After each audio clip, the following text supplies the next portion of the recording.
Slow Vinay slow రెడీయా? Media మిత్రులందరూ నమస్కారం. విశ్వవిఖ్యాత నట సార్వభౌమ స్వర్గీయ శ్రీ నందమూరి తారక రామారావు గారి 29వ వర్ధంతి సందర్భంగా పెద్ద ఆయనకి ఘన నివాళి అర్పిస్తున్నాం. ఎన్టీఆర్ అనేది కేవలం 3 అక్షరాలు కాదు, ఒక ప్రభంజనం. అటు సినిమా రంగంలో కానివ్వండి, రాజకీయాల్లో కానివ్వండి, ఆయన నంబర్ 1గా నిలిచిన వ్యక్తి.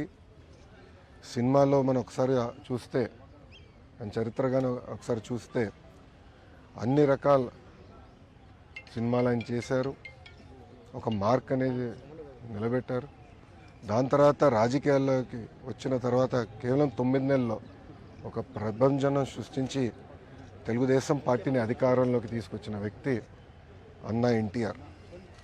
ముఖ్యమంత్రి అయిన తర్వాత కూడా రిలాక్స్ అవ్వకుండా ₹2 కిలో బియ్యం కానివ్వండి, పటేల్ పట్వారీ వ్యవస్థ రద్దు చేస్తాం కానివ్వండి, మహిళలకి ఆస్తుల్లో సమాన హక్కు కల్పిస్తాం కానివ్వండి, ఇట్లా అనేక సంస్కరణలు తీసుకొచ్చారు అన్న ఎన్టీఆర్.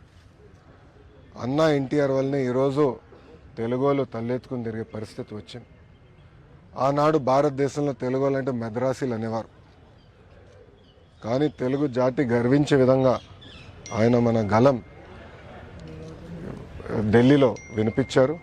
ఆనాడు ఆయన బర్తరఫ్ చేస్తే కేంద్ర ప్రభుత్వంతో పోరాడి మళ్ళీ పార్టీ అధికారంలో నిలబెట్టుకున్న వ్యక్తి అన్న ఎన్టీఆర్.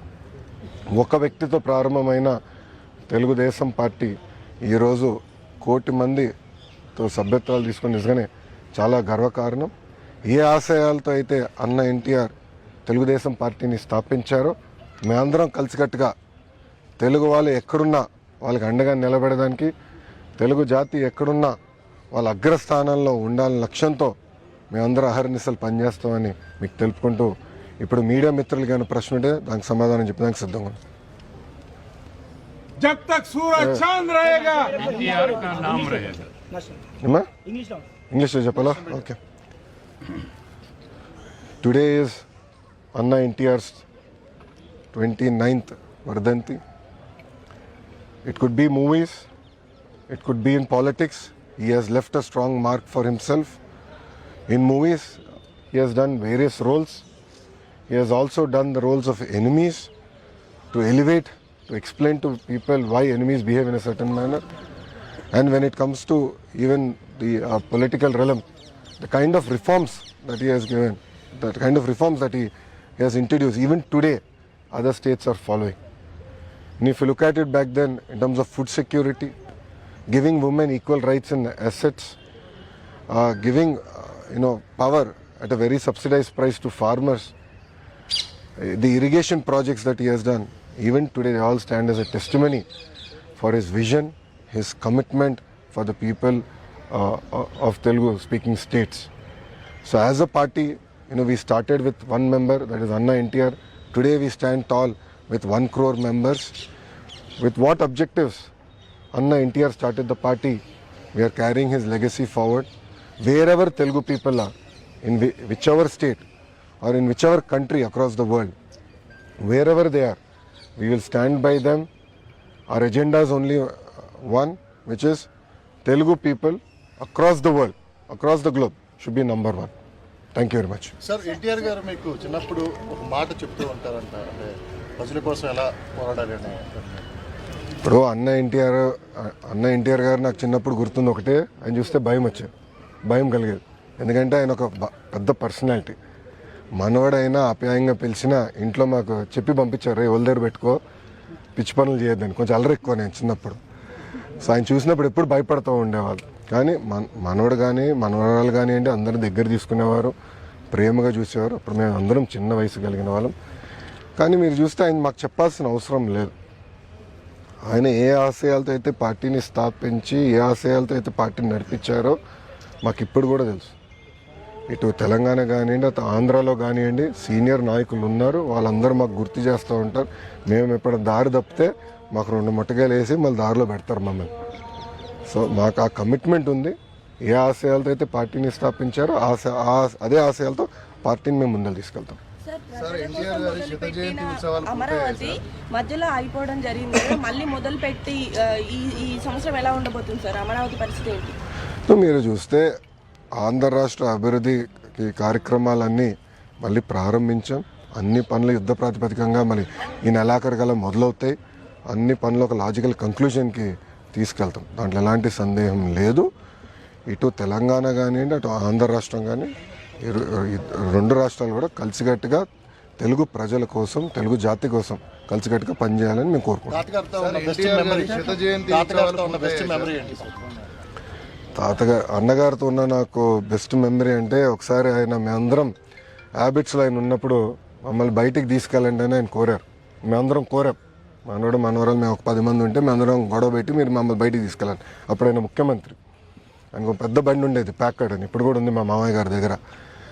ఆయన నేనే నడుపుకుంటూ తీసుకెళ్తానని ఏమో స్పీడ్గా వెళ్ళారు. మేము గండిపేటకి వెళ్తుంటే లెఫ్ట్కి వెళ్ళాలా రైట్కి వెళ్ళాలని డౌట్ వచ్చింది. సగం మంది మేము లెఫ్ట్ అనో సగం మంది రైట్ అనో ఆయన తీసుకెళ్ళి సెంటర్లో గుద్దారు. సో ఇప్పుడు కూడా నేను మర్చిపోలేను, ఎందుకంటే ఆ యాక్సిడెంట్ కారణం మేమందరమే, మనోడు మనవరాలు వెనకాల కూర్చున్న వాళ్ళు. సో అట్లా అనేక మంచి మెమరీస్ పెద్ద ఎంతమా అనుకోండి. సార్ ఎన్టీఆర్ గారి శత జయంతి ఉత్సవాలు ఇప్పటికే పూర్తయ్యాయి. భారతరత్న డిమాండ్ అనేది అది ఇంకా అలాగే ఉంది. ఏ విధంగా ముందుకెళ్ళున్నారు సార్? ఆ డిమాండ్ ఉంది. మా జాతీయ అధ్యక్షులు వారు చంద్రబాబు నాయుడు గారు దానిపైన స్పష్టంగా ఈరోజు కూడా మాట్లాడతారు. ఆ డిమాండ్ ఉంది. మేము కేంద్ర ప్రభుత్వంతో కూడా మాట్లాడుతున్నాం. తప్పనిసరిగా అన్న ఎన్టీఆర్కి భారతరత్న ఇస్తారని మేము ఆశిస్తున్నాం. మీరు చూస్తే ఈరోజు తెలుగుదేశం పార్టీ ఎన్డీఏలో చేరిక అన్కండిషనల్, ఎన్నికల ముందలు చేరాం. మేము ఎప్పుడు కోరేది తెలుగు రాష్ట్ర ప్రజల కోసం, వాళ్ళు ఎదుర్కొన్న సమస్యల పరిష్కారం కోసం మేము అహర్నిశలు పనిచేస్తాం. దాంట్లో భాగంగా విశాఖ ఉక్కుకు వచ్చేగల ఆనాడు ఉమ్మడి రాష్ట్రంగా ఉన్నప్పుడు విశాఖ ఉక్కు ఆంధ్రుల హక్కు అనే ఉద్యమం జరిగింది. అందరం అంటే ఇటు తెలంగాణ కానీ అటు ఆంధ్ర రాష్ట్ర ప్రజలు కానీ కలిసికట్టుగా పోరాడి ఉక్కు ఫ్యాక్టరీ సాధించారు. ఆ ఉక్కు ఫ్యాక్టరీ గతంలో వాజ్పేయి గారు ప్రధానమంత్రిగా ఉన్నప్పుడు ఇట్లనే పరిస్థితి వస్తే ఆనాడు బాబు గారు, ఎర్రంనాయుడు గారు సంప్రదింపులు చేసి విశాఖ ఉక్కుని కాపాడుకున్నారు. అదేవిధంగా ఇప్పుడు మళ్ళీ చంద్రబాబు నాయుడు గారు, కేంద్రంలో ఉన్న నరేంద్ర మోడీ గారి నాయకత్వంతో మన నిర్మలా సీతారామన్ గారు, కుమారస్వామి గారు కలిసికట్టుగా కూర్చుని విశాఖ ఉక్కుని కాపాడుకోవాలంటే వాళ్ళు అదనంగా నిధులు ఇస్తున్నారు. రాష్ట్ర ప్రభుత్వం కూడా అంటే పవర్, వాటర్ సబ్సిడీ ఇచ్చి ఉక్కు ఫ్యాక్టరీ, ఎందుకంటే అది స్ట్రాటజిక్ అసెట్, భారతదేశానికే కాపాడుకోవాలి, ప్రైవేటీకరణ జరగకుండా చేయాలి అనే లక్ష్యంతో మేము మాట్లాడుకుని సంప్రదింపులు చేసాం. 7 నెలల్లో సాధించుకున్నాం. సార్ తెలంగాణలో కూడా ముఖ్యంగా క్యాడర్లో ఆశలు ఉన్నాయి, ఏం చెప్తారు సార్ తెలంగాణకు సంబంధించి?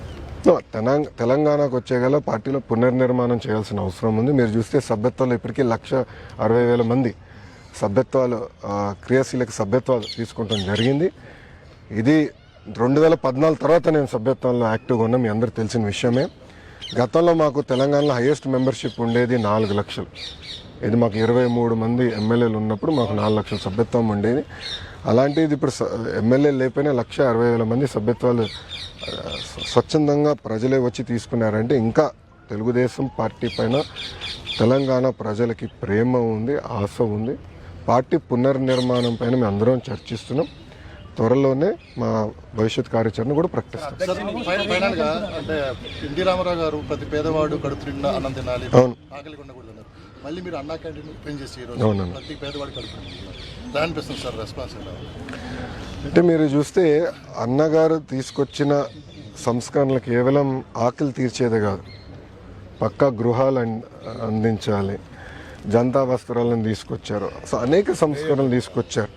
ఆ సంస్కరణలన్నీ మేము ముందలు తీసుకెళ్తున్నాం. చాలా దిక్కడలో కూడా ఆయన తీసుకొచ్చిన కార్యక్రమాలు చూసి ఇప్పుడు మారింది, కాలం మారింది, అవసరాలు మారినాయి. మారిన అవసరాలు పరిగణనలో తీసుకుని ఇప్పుడు కొత్త కార్యక్రమాలు మేము ఆంధ్ర రాష్ట్రంలో అమలు చేస్తాం జరుగుతుంది. ఓకే, మమ్మీ ప్రేయర్ దగ్గర సంబంధించి ఆయన టీటీడీ చైర్మన్ క్షమాపణ కోరాలని చెప్పేసి పవన్ కళ్యాణ్ గారు చెప్పారు కదా, మరి అది ఎలా ముందుకు వెళ్ళాలి సార్? అదే ఆయన వ్యక్తిగత అభిప్రాయం కదండి. It is not Telugu Desam party stand. పర్యటనకి వెళ్తున్నారు కదా, పెట్టుబడులు ఏ విధంగా అది మీటింగ్ దావోస్ పర్యటన అయిన తర్వాత దాని మీద నేను స్పందిస్తాను. ఓకేనా? థ్యాంక్ యూ అమ్మా, ఉంటానమ్మా. జై హింద్.